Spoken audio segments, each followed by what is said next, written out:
Right,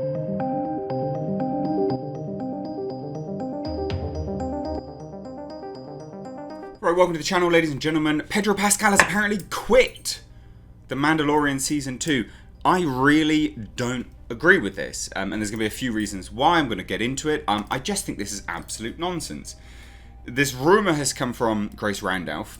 I don't disagree with it because it's come from her. I disagree with it because, well, he's apparently quit because he couldn't do helmetless scenes. He has been getting paid copious amounts of money, ladies and gentlemen, to not even be there on set. The first season, he was barely there on set. There was lots of stand-ins. He's just been filming stuff. You know, he's just been doing the sort of ADR stuff. Not only that, remember, this is now a coronavirus world. So, a star not appearing on set, but being in the starring role and getting paid mega money, that's quids in. I don't understand how this is like a no-brainer to me. This is clearly nonsense. Clearly nonsense. Well, I think it's clearly nonsense anyway. But let's dive into it, right? How can you justify that? Look, if it's true, Pedro Pascal's just an absolute moron to do that, because there's so many things going against why he wouldn't do that. So a new rumour claims that the Mandalorian actor Pedro Pascal quit filming the show halfway through the second season. The other thing you need to bear in mind, he wouldn't be able to quit. This is Disney! Disney with like iron tight contracts. Do you really think Pedro Pascal would be able just to go, I quit? Really? You really think Disney would allow people just to quit? They don't at the best of times, not for like a multi-season deal that they clearly would have had.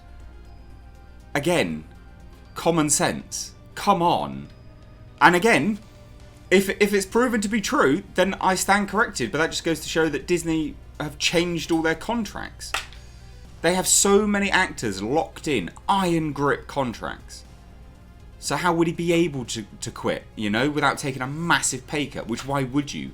In a coronavirus world where everyone's all, you know, mass hysteria. Do you see what I mean? Like, it just doesn't make any sense. Now, anyway, the rumour comes from Grace Randolph during her The Mandalorian Season 2 trailer reaction, where I'm sure she, you know, squealed like a banshee like she always does. God damn. Randolph first points to Entertainment Weekly's recent spotlight on The Mandalorian Season 2, where showrunner Jon Favreau notes Season 2 will introduce a larger story in the world. Yeah, they're talking about the Jedi and the Sith. Or did that go over everyone's head in the trailer? Really? Really? I cannot. I don't believe that he would be able to quit. He might have been fired, or it might have been always the plan for him to leave.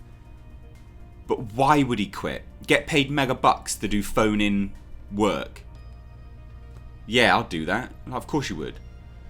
Favreau explains the new season is about introducing a larger story in the world. Jedi and the Sith, it's literally there in the trailer. The stories become less isolated, yet each episode has its own flavour, and hopefully we're bringing a lot more scope to the show.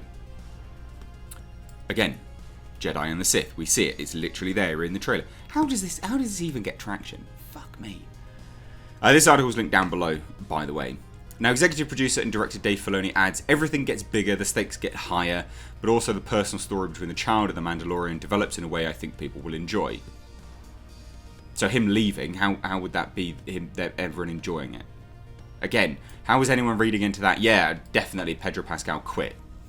Favreau would then explain that they will be following different storylines outside of Pascal's The Mandalorian, again, the Jedi and the Sith. As we introduce other characters, there are opportunities to follow different storylines.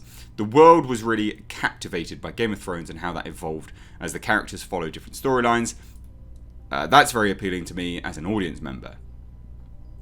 Now, continues further, Randolph then notes, apparently this is evidence to back up her claim.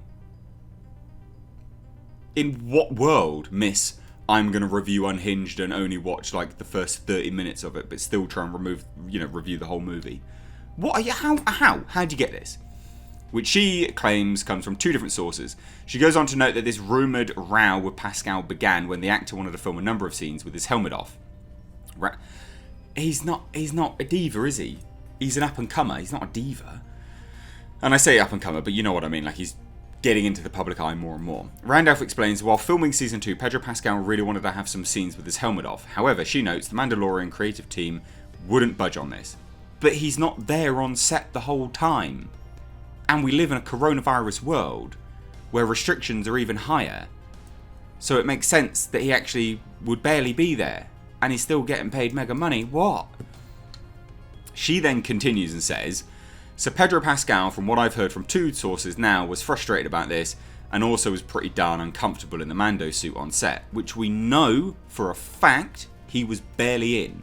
So he became difficult. And the final straw through, even though he was difficult to be around on set, the final straw was that he went to Lucasfilm, from what I've heard from my sources, to try and get them to intervene on his behalf. And you combine that with Lucasfilm already trying to get involved with story aspects of Season 2, which I've also heard, including focusing more on standalone episodes rather than making them more connected, which I've heard the Mandalorian creative team wanted to do, which was kind of happening at the end of Season 1. That doesn't make any sense. Sorry, hold on. What? So the final straw was that he went to Lucasfilm. Right. And you combine the fact that he went to Lucasfilm with Lucasfilm trying to get involved with story aspects, which she's also heard.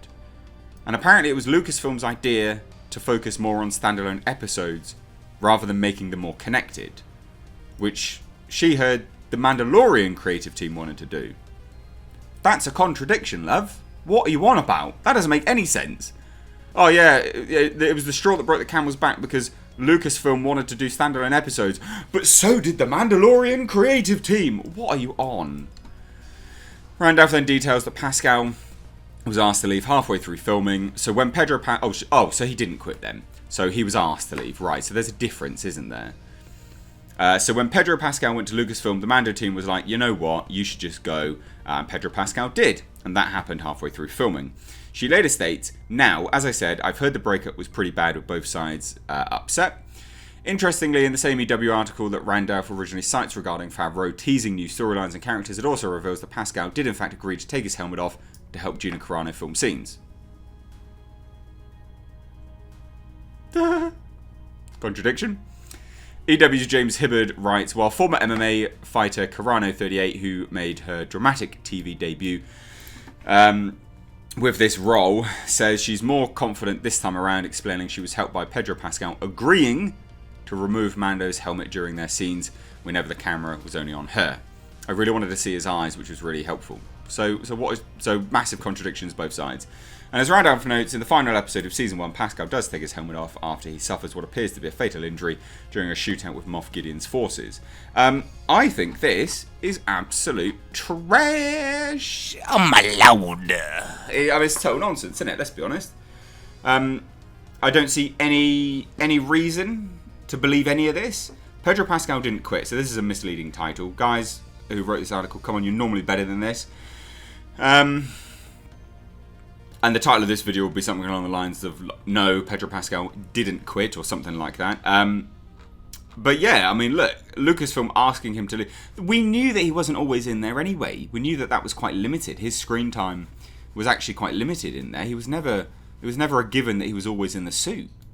This is the thing, like, and then you got to imagine, like, Disney having a star, right? Because Pedro Pascal's, he's a star, right?